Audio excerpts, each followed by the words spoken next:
Do all humans have morals? Hi, I'm John. Welcome to Philosopher's Corner. Do all humans have morals? Now, I already did a video about morals and the fundamentals of what they are, but morality, morals in particular, they're such a fundamental, foundational aspect of philosophy and really at the core of our interaction with reality and with other people, and a lot to do with just the nature of inquiry regarding human behavior and ultimately decision making about very important topics in life, because morals end up being the actual decisions that we make in regards to our behavior. So it's a subject that is going to be open to a lot of discussion and inquiry and examination, because since it's such a foundational aspect,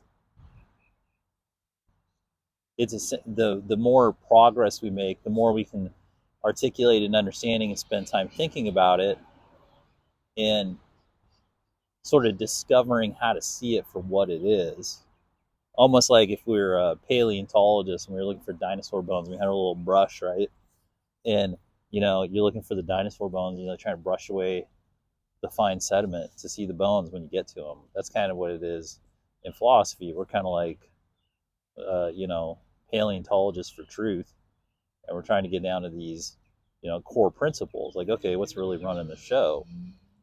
And an examination of morality is just at that brushing away. Like, we found bones, right? Because it's one thing to give some perspective, as humans, for a long time in our development, the evolution of the species, we weren't thinking about, the finer points of our behavior really in relation to each other or in relation to the reality itself, like examining that as a sort of force. We were more concerned with primal aspects and physical aspects. And then just, as evolution went along, people naturally got introspective, and they figured out that decision making was affecting the reality to some degree, and they wanted to just further examine that. And which brings us into the realm of morality and morals. So morals is this determination about whether good behavior is good or bad. And then today we're trying to figure out, is it, do all humans have morals? Or, are they subject to them? Or what is the nature of the relationship, I guess, is really what we're getting into here. And I believe that, or I've seen it to be that and just restricting this conversation to humans, like all humans do interact with each other and with the reality. When I say the reality, it includes everything in it, whether it's like inanimate, animate, conscious, unconscious, like animals, trees, other people, whatever. Reality, everybody's interacting. There is like morals are present. They're constantly present in every interaction. It's part of this fundamental exchange of the energy that's occurring. So we're walking around and we essentially have like a moral, in the energy itself. There's this chemistry, this interaction of morals, and every human has that as part of their being. It's part of the interaction, like the interactive process between them and the reality, and them and themselves. There's this, something's built into the reality where doing a thing can result in more positive outcomes that are propagate sort of a harmony and sort of a nutritious energy into the environment. And then there's decisions which can do the opposite and lead to, less good outcomes.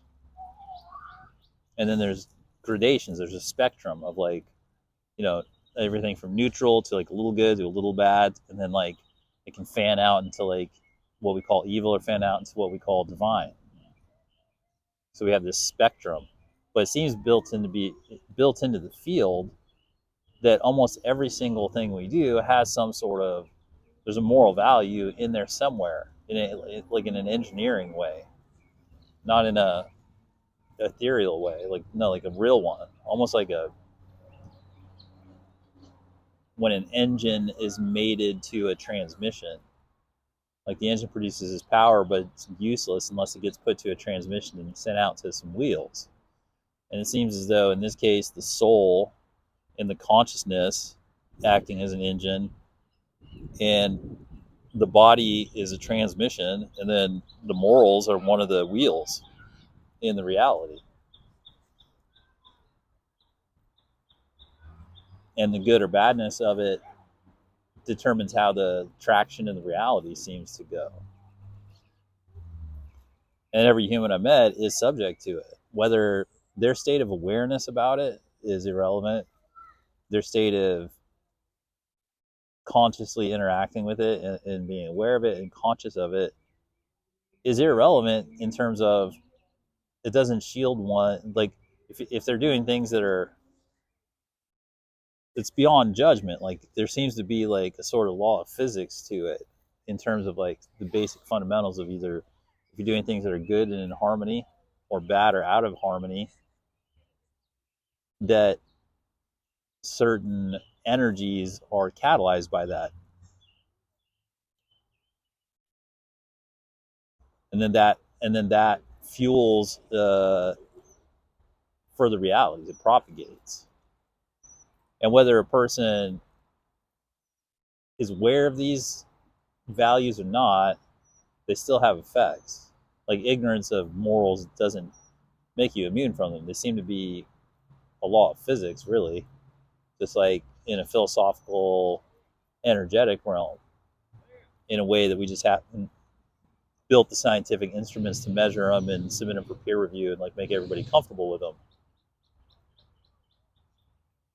But using common sense and looking through human discourse, it's clear that pretty much all cultures agree that morals, however you want to get into the values of them, that they exist and that everybody has them and that everybody's being sort of governed by them to one degree or another, whether they like it or not. It's just built into the human experience. Now, the morals themselves, when you go in as like a value system, you start to go, oh, I want to make, you know, I have this, this morality about this. Like, oh, in this situation, I'm thinking good or bad is this, right? And the good or bad is this. Well, the thing is with morality or morals, you can intellectualize them all you want. But when you start living life, the life interacting with you, the results you get will let you know, right? When you get a full spectrum coming back to you, it's not acute. You don't just do, it's like, oh, I did this thing, and then like right away. Sometimes you do, but usually with morality, the cause and effect, which is, it's trackable. You can find it out. I mean, you gotta get into like these more finer, sublimed energy levels of things for a lot of things, and sometimes you don't. Sometimes it's real obvious. I mean, that's why we have a whole criminal system based on, you know, essentially morals, because determination of good and bad. You commit violence towards somebody or mischief towards somebody, then you're going to be brought before the court and sentenced accordingly, and that's a moral judgment. It's nothing else. So, but just living your life and doing things, the morals are like seeds, and the seeds sometimes take time to grow, which is why people say, hey, you're going to reap what you sow. Really, a lot of times talking about the moral actions that you're doing. And in that regard, no one's immune to it. Everybody, and nor should they be. I mean, it's great. Like when you become conscious of the fact that you can look into the moral value system that you have, and that almost all of your choices have some sort of moral aspect involved in them, and you learn how to resonate with the consequences. When you start to see the correlation between choices you make in that moment, knowing that the morality that's in there is true, and you engage in it, and you help it let it inform your decision, then the consequences, you'll be able to see the correlation between the cause and effect, like the choice and the consequences. And then we build enough of that data together of those decision makings in life where you've seen enough decision and consequence, cause and effect, and you've done it from a point of awareness, of consciousness, of going, oh yeah, I knew that was a moral choice. I wasn't afraid to take that into my heart and my mind, and recognize it in this moment. There was a moral choice in there. And I have found personally, and from a philosophical level, because I'm living a philosophical life, that times, and these are the times when they say, the choices you make when you're alone, you find out who you really are. And I've done both throughout life. I've had times where I've been alone and I made the wrong choice. I've like stolen stuff, or I've like tried to get over on people, or I've treated people bad, or or even just alone, just decided to like make the wrong choice. Basically, I've done that in life. And then on the other hand, I've had a lot of times in life where I made the right choice when I'm alone, and I've done the good thing, and spread the positivity, or like whatever it was, whatever the good choice was. And as I've gotten older, and I got the data, well, I realized that like doing like whenever I was making the bad moral choices, typically it was for short-term personal gain or whatever, or not wanting to do the right thing in general, or whatever it was. Usually it's because of short-term personal gain, or make me feel good, or lack of discipline. But dude, it never works out. Like doing the like when I was like knew that I was alone, or even in groups or whatever, and something led me to be like, yeah, I'm gonna do like I actually kind of know, I kind of feel and kind of know this is the wrong thing to do, but I'm gonna do it anyway. Dude, it never worked out ever. It never works out. In fact, it only just like gunks up the life system, the life looks, and it's just like, oh, okay, got that bad vibe in there. Conversely, every time I've ever done the right thing or the good thing, when I vibed it and I intellectually knew, and I broke it down, and I didn't play any of these weird moral relativity games. Like there's context to morality. I talked about in the first video. Like you have the proper context for things, but when you have the proper context and you're not trying to after the fact justify things through moral relativity, which is a sin basically. Uh, but when you're in the moment and you have the proper moral context, which is essential for clarity, I found that when I'm aware and I'm living and I know it's a moral choice and the context is right and the decision is brought to me and I make the right choice, everything resonates in that moment. Those are the good moments in life. Those are the moments where I grow the most. Those are the moments that unlock other good stuff. Those are the moments where then I look forward to reaping what I sowed. And when I get in a rhythm of that, of understanding that the morality is real, it's a permanent feature in the experience. It may even be the primary it might even be the primary reason that like I'm interacting in life at all. It might be the reason that I've been created is simply just to be like to teach myself how to like choose to do the right thing when I'm left unattended, right? Novel concept. And then when I respect that everybody else is also has a permanent feature is like of this morality, this moral interaction, whatever their level of awareness of it or not, just I know that it's true because I've examined it for myself, that I'm in it and I can't escape it, uh, and that it's actually a great thing, and that it actually generates energy for my life, and I have enough data to look back and go, okay, using all the philosophical precepts, all the philosophical approaches, like using, talking about like the intentions and the morals. Kant is completely right. Like the intentions are amazing, and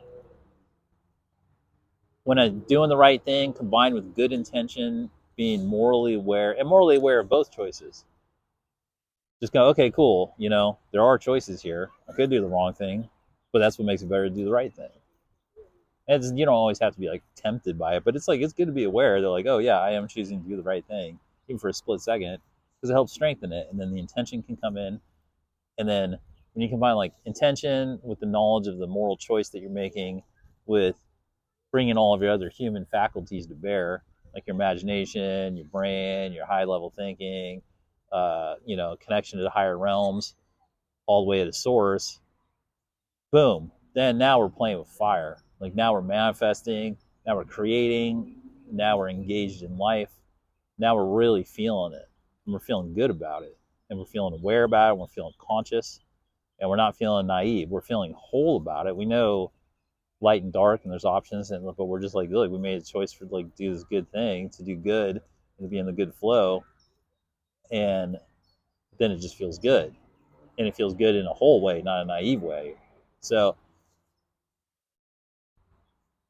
going through that and respecting that, it sends off a wave for me in my life to know that I'm interacting with other people and respecting the fact that it's moral interactions for them and me, and that makes me feel universal, and that shows me universality, because then when I approach people from that perspective, they approach me from that perspective more often than not, and that provides a really good respectful level of interaction with other people. Personally, I think that's what when, when you go through the ages, excuse me, when you go through the ages, when you look through history across cultures, it doesn't matter, up and down socioeconomic realms, cultures, peoples, times, eras, anything. Basically, their stratification happens usually based on people doing good things, like societies where they value, polite society, aside from the money aspects, usually ends up being because uh, groups of people like to be in situations with other people where they know it's moral interaction.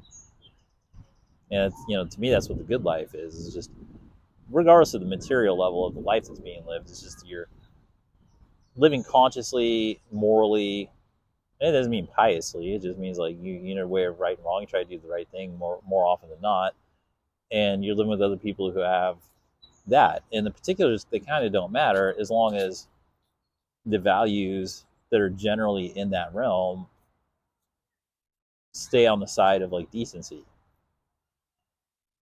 And then all the other stuff is fine, because whatever, that's the spice of life. It's just everybody's living lives, and everybody got different origin stories and doing their thing. But if we all understand that we morally affect each other, and our interactions are all moral, and we can understand that universal behavior and respect for each other is the basis for an enjoyable reality, then things, I think that improves human quality of life more than anything else, really, because that's an internal responsibility, and it's one we all have, regardless of whether or not we're aware of it at the moment or not. We do. It's the way we're built, and it's what we have. And I think the more of us who can view it that way and understand it,